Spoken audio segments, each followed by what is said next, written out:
వచ్చిన తీసుకున్నాను నాకు తెలియజేస్తున్నాను. చక్కటి పాటల ద్వారా మరింతకు దేవుడిని స్తుతించున్నాం. నిజంగా చూస్తూ ఉంటే ఈ సమయంలో అనేక మంది సింగర్స్ ఉన్నారు. చాలా చక్కటి పాటలు చక్కటి స్వరాలతో దేవుడిని మహిమపరుస్తున్నారు. అందుని బట్టి దేవాలయం చూస్తున్నాం. ఈ సమయంలో ఈ యొక్క సమయానికి పాస్టర్ గారు తెలియజేస్తున్నాను. మరి మరొక దేవజనులు వారికి తెలియజేస్తున్నాను. మరి ముందు నిలబడి వాటిని పంచుకోవడానికి దేవుడికి అవకాశం బట్టి పూర్వచ్చిన మీ అందరికీ సంఘ పెద్దలకి అందరికీ కూడా తెలియజేస్తున్నాను. 2 నిమిషాలు టైం తీసుకున్నాను. అందరూ మాట్లాడేసుకోండి, తర్వాత మనం మాట్లాడుకుంటాం.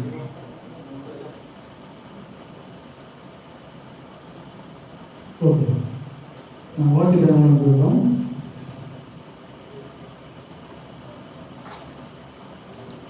హబక్కూకు గ్రంథము 1వ అధ్యాయము అందరూ తీసి పెట్టండి.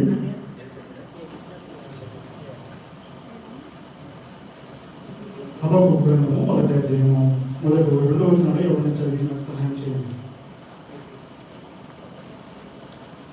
చదవబోతే ప్రవక్త యొక్క హబక్కూకు వద్దకు దర్శన రీతిగా వచ్చిన దేవోక్తి, యెహోవా నేను మొరపెట్టినను నీ విన్నారో ఆలకింపలేదు, బలాత్కారము జరుగుతున్నదని నేను నీకు మొరపెట్టినను నీవు రక్షింపలేదు. వచ్చిన ప్రార్థన చేసుకున్నాను. పరిశుద్ధులైన మా తండ్రి వందనాలు తెలుస్తున్నాను ప్రభా.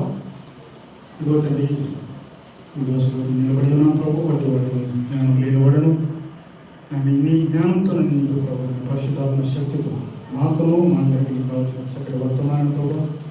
మీరే నాతో మాట్లాడి మనతో మాట్లాడే సంతృప్తి పరిస్థితిని విడిచిల వల్ల ఈ వాక్యానుసారమైన జీవితాన్ని మనం జీవించడానికి సహాయం అందించాలని యేసునామములో పరమతండ్రి ఆమేన్.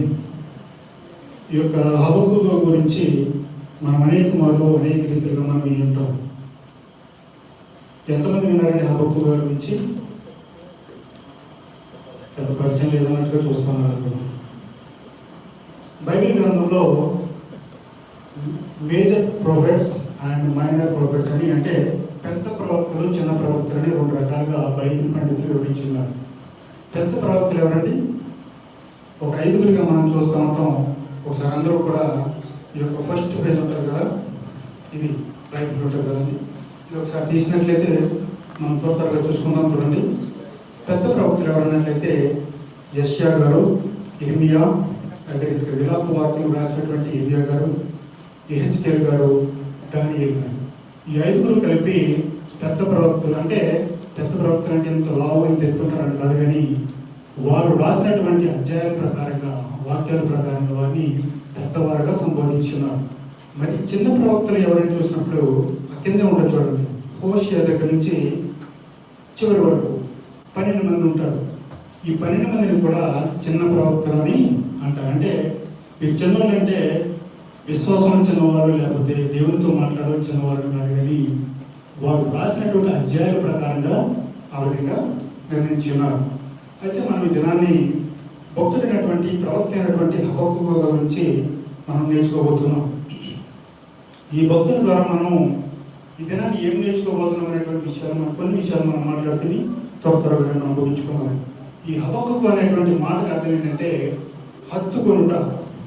హత్తుకొనుట అంటే టు ఎంబ్రేస్, అంటే ఎంబ్రేస్ టు ద గాడ్, అంటే